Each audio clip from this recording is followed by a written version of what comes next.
കാണുന്നതാണ് ധർമ്മസ്ഥലം എന്ന് പറയുന്ന ഫേമസ് ടെമ്പിളാണ്. മഞ്ജുനാഥ ക്ഷേത്രം, അതായത് ശിവൻ.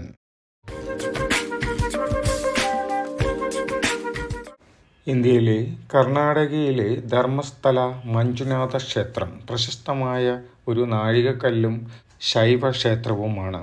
അതിന് തൊട്ട് മുമ്പുള്ള രാമക്ഷേത്രമാണ് ഈ കാണുന്നത്. ആദ്യം അവിടെ നിന്ന് ഇങ്ങോട്ട്, അതായത് ഉടുപ്പിയിൽ നിന്ന് തിരിച്ചു വരുമ്പോൾ രാമക്ഷേത്രം കാണുന്നതാണ് റിവർ നേത്രാവതി. ഇവിടെ ബലിയിടാനും ഇതിനൊക്കെ ആയിട്ട് ഉപയോഗിക്കും. റിവർ നേത്രാവതി ഒരു പുണ്യ നദിയായി കണക്കാക്കി അവിടെ ബലിയിടാനും പൂജ ചെയ്യാനും കുളിക്കാനുമുള്ള സൗകര്യമെല്ലാം ഒരുക്കി വച്ചിട്ടുണ്ട്. കുളിച്ച് പൂജ ചെയ്ത് അതിനുശേഷമാണ് ധർമ്മസ്ഥലത്തേക്ക് പോകേണ്ടതെന്നാണ് ഇവിടെയുള്ളവരുടെ ഐതിഹ്യം. ബിർമണ്ണ പെർഗഡെയും ഭാര്യ അമ്മു ബല്ലൽത്തിയുമായി ബന്ധപ്പെട്ടിരിക്കുന്നു. ഐതിഹ്യമനുസരിച്ച് ധർമ്മയുടെ കാവൽ മാലാഖമാർ മനുഷ്യരൂപത്തിൽ പെർഗഡെയുടെ വീട് സന്ദർശിക്കുകയും ഊഷ്മളമായി സ്വാഗതം ചെയ്യുകയും ചെയ്തു എന്നാണ്. മാലാഖമാർ പെർഗഡയോട് വീട് ഒഴിഞ്ഞ് ധർമ്മത്തിനായി ജീവിതം സമർപ്പിക്കാൻ നിർദ്ദേശിച്ചു. അങ്ങനെ പെർഗഡെ ഒരു പുതിയ വീട് പണിയുകയും ദൈവങ്ങളെ ആരാധിക്കുകയും ചെയ്തു. കാലരാഹു, കളർക്കായി, കുമാരസ്വാമി, കന്യാകുമാരി എന്നീ 4 ദൈവങ്ങൾക്കായി അദ്ദേഹം പ്രത്യേക ആരാധനാലയങ്ങൾ നിർമ്മിച്ചു. ദൈവങ്ങൾക്ക് സമീപം ഒരു ശിവലിംഗം സ്ഥാപിക്കുന്നത് ഉൾപ്പെടെയുള്ള ചടങ്ങുകൾ നടത്താൻ ബ്രാഹ്മണ പുരോഹിതന്മാരെ ക്ഷണിച്ചു.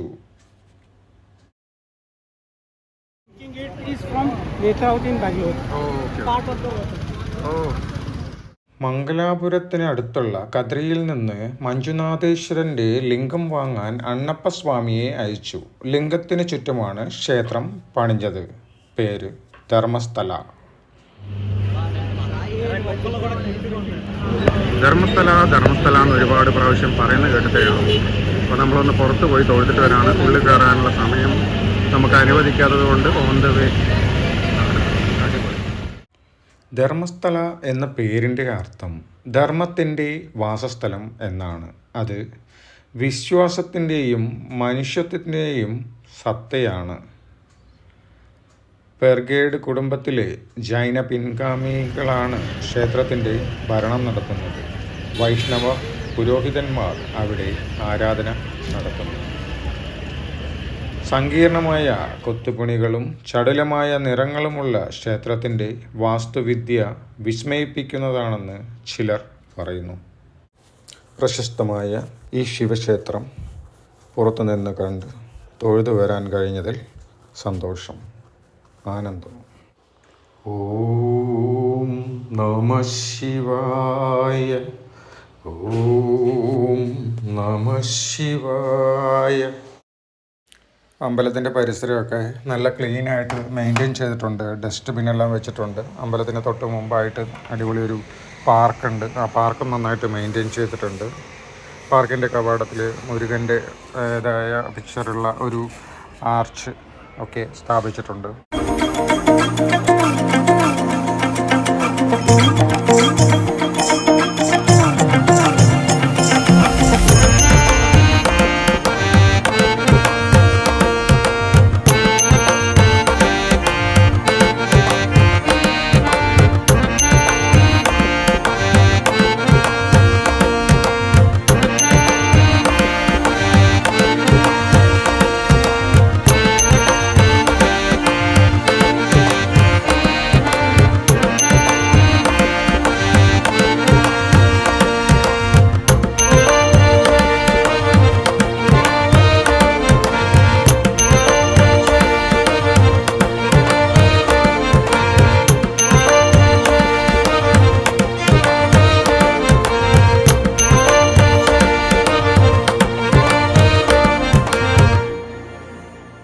ഇവിടെ എപ്പോഴും അന്നദാനം അങ്ങനത്തെ എല്ലാ സംഗതികളൊക്കെ ഉണ്ട്.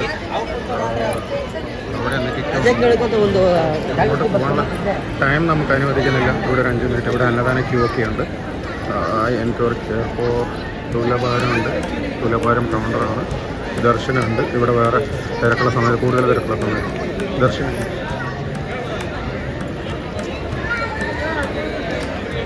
ഇതാണ് എൻട്രൻസ്. പിങ്ക് പ്രസാദം എല്ലാം വാങ്ങുന്ന സ്ഥലം, ചെരുപ്പ് വയ്ക്കുന്ന സ്ഥലം. ഇത് എൻട്രൻസ്. എൻട്രൻസിൽ 2 ദേവന്മാരുണ്ട്.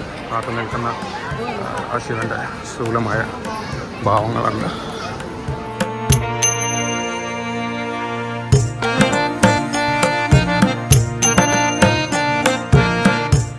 ശിവൻ്റെ രത്നത്തേര്, ശിവനെ കൊണ്ടുപോകാനുള്ള ധർമ്മസ്ഥലത്തിലെ ശിവനെ കൊണ്ടുപോകാനുള്ള രത്നത്തേര്. കുടിക്കാനുള്ള വെള്ളമുണ്ട്. വിശ്രമം മണ്ഡപം എന്നൊക്കെ പറയാം. മണ്ഡപം സംഭവം നല്ല ഒരു വൈബ്, പോസിറ്റീവ് വൈബുള്ള സ്ഥലമാണ്. ശിവനെ എത്ര കണ്ടാലും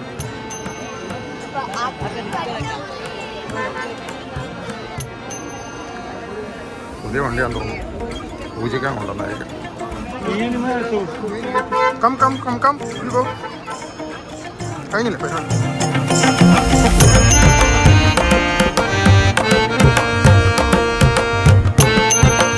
അങ്ങനെ ധർമ്മസ്ഥലത്ത് നിന്ന് നമ്മൾ യാത്രയാവുകയാണ്. വരുന്ന സമയത്ത് ആദ്യം വരണം, ആദ്യം വന്നിട്ട് നമ്മൾ തിരിച്ചു പോകുമ്പോൾ ഇതേ പോകും. അങ്ങനെ ഇപ്പം അടിപൊളി വൃത്തിയാക്കി വെച്ചിട്ടുണ്ട്. അവിടെ ഏതോ ഒരു ക്ഷേത്രമൊക്കെ ഉണ്ട്. സംഭവം അടിപൊളിയാണ്. ഏതെങ്കിലും ഉടുപ്പി അമ്മനെയും കൂട്ടിയിട്ടൊക്കെ വരികയാണെങ്കിൽ ഭാഗ്യമുണ്ടെങ്കിൽ ആ സമയത്ത് നമുക്ക് ഒന്ന് ദർശനമൊക്കെ ഉള്ളിൽ കാണാം.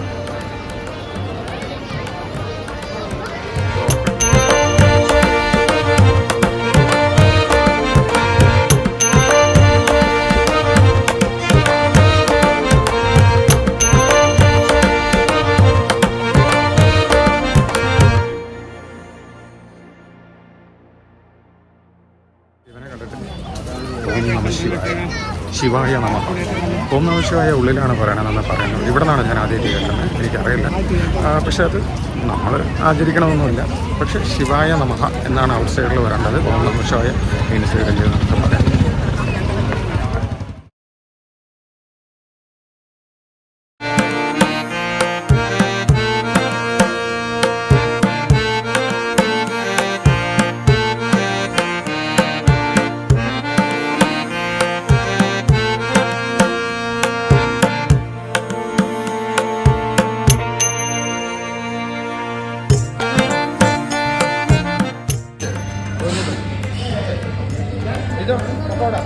പക്കോട, കോഫി.